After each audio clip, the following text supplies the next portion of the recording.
where she gets the freedom. It's the year of total freedom from all liabilities, a fresh start. And I pray that Chechi, this would be the year of jubilee for you and for the next 50 years. Happy birthday again, Chechi. God bless you. Thank you. എൻ്റെ പേര് മെറീന. ഞാൻ ഹ്യൂസ്റ്റണിൽ നിന്നാണ് വരുന്നത്.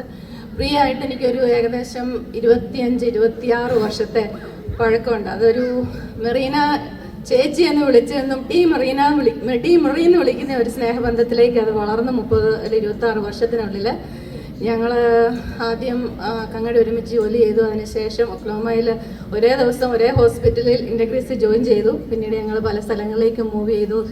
പ്രിയ ഡാളസിലും ഞാനങ്ങ് കുറച്ചുകൂടെ സൗത്തിലോട്ട് പോയി ഹ്യൂസ്റ്റണിൽ ചെന്നു. ഞങ്ങൾ ഡെയിലി വിളിക്കാറില്ല, ആഴ്ചകൾ വിളിക്കാറില്ല. പക്ഷേ എനിക്കെപ്പോഴും ഒരു ഉറപ്പുണ്ട്, എനിക്കെപ്പോഴെങ്കിലും ഒരു പ്രശ്നം വന്നാൽ അതെങ്ങനെ അവൾ അറിയുമെന്ന് എനിക്കറിയത്തില്ല. പക്ഷെ ഞാൻ മാനസികമായിട്ടാണെങ്കിലും എപ്പോഴെങ്കിലും ഡൗൺ ആകുമ്പോൾ ആ ഒരു കോൾ എനിക്ക് വരും. അതുകൊണ്ട് അതെങ്ങനെ സംഭവിക്കുന്നതാണെന്ന് എനിക്കറിയത്തില്ല. അപ്പോൾ എനിക്കറിയാം എനിക്കൊരു വെളിപ്പാടകലെ എനിക്കൊരു ഫ്രണ്ട് എന്നെ മനസ്സിലാക്കുന്ന, എന്നെ അറിയുന്ന ഒരു ഫ്രണ്ട് ഉണ്ടെന്നുള്ള ഒരു ഉറപ്പ് എനിക്ക് എപ്പോഴും ഉണ്ട്. പിന്നെ ഞാൻ എപ്പോഴും ഓർക്കാറുള്ളതാണ് ഇവിടെ പേരൻസ് എങ്ങനെ ഇത്രയും അർത്ഥവത്തായിട്ടുള്ളൊരു പേര് ഇവർക്ക് കണ്ടുപിടിച്ചു എന്നുള്ളത്. കാരണം പരിചയപ്പെടുന്ന ഏവർക്കും പ്രിയങ്കരിയായിത്തീരുന്ന ഒരു വ്യക്തിത്വമാണ് പ്രിയയുടെ. അതെങ്ങനെ ആ ഒരു പേര് ഇത്ര മീനിങ് ഫുള്ളായിട്ട് അവർക്ക് ലഭിച്ചു എന്ന് ഞാൻ എപ്പോഴും ഓർക്കാറുണ്ട്. ഇന്ന് നിങ്ങളെല്ലാവരും അവിടെ ഗുണഗണങ്ങൾ ഇത്രയും വാഴ്ത്തി പാടിക്കൊണ്ട് ഞാൻ എല്ലാം വീണ്ടും പറയുന്നില്ല. പക്ഷെ എന്നെ പേഴ്സണലി ഞാൻ പറയാൻ കാര്യം പറഞ്ഞു, നമുക്ക് എപ്പോഴും വിശ്വസിക്കാവുന്ന, അത് നേരിട്ട് വന്നാണെങ്കിലും അല്ലെങ്കിൽ ഒരു ഫോൺ കോളിൽ കൂടി ആണെങ്കിലും നമ്മളെ എപ്പോഴും ലൈറ്റപ്പ് ചെയ്യുന്ന, അല്ലെങ്കിൽ നമ്മളെ എപ്പോഴും മോട്ടിവേറ്റ് ചെയ്യുന്ന, തകർന്നടിഞ്ഞ അവസ്ഥയിൽ നിന്ന് നമ്മളെ ഒന്ന് പൊക്കിക്കൊണ്ട് വരുന്ന ഒരു നല്ലൊരു വ്യക്തിത്വമുണ്ട്.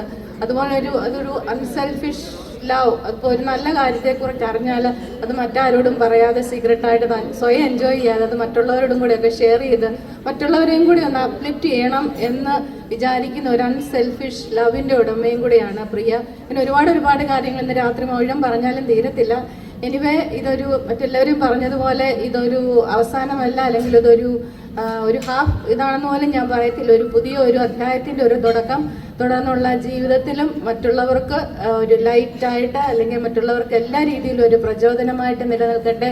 എല്ലാവിധ ആശംസകളും നേരുന്നു. ജീന പറഞ്ഞതുപോലെ ഞങ്ങൾ ഒരു ചെറിയ ബിസിനസ്സൊക്കെ തുടങ്ങാൻ, പ്രിയയുടെ കൂടെ തുടങ്ങാൻ എനിക്ക് സാധിച്ചു. അതിന് വേണ്ടതായിട്ടുള്ള എല്ലാവിധ ഹെൽപ്പ് ഇവിടുന്ന് ഡാളസിൽ നിന്ന് ഡ്രൈവ് ചെയ്ത് അവിടെ ഹ്യൂസ്റ്റണിൽ വന്ന് എനിക്ക് അതിനകത്തായിട്ടുള്ള എല്ലാ ഹെൽപ്പും തരുന്നു. അതിനുള്ള ഒരു നന്ദിയും കൂടെ ഞാനിപ്പം പറയുകയാണ്. എനിവേ പ്രിയ, ജസ്ലി, എല്ലാവർക്കും ഞങ്ങളുടെ എല്ലാവിധമായിട്ടുള്ള ആശംസകളും. പിന്നെ ഒരു ബർത്ത്ഡേ ഒരു ആശംസയ്ക്കായിട്ട് അല്ലെങ്കിൽ ഒരു സോങ് പാടുവാനായിട്ട് ഷീബ ക്ഷണിക്കുന്നു.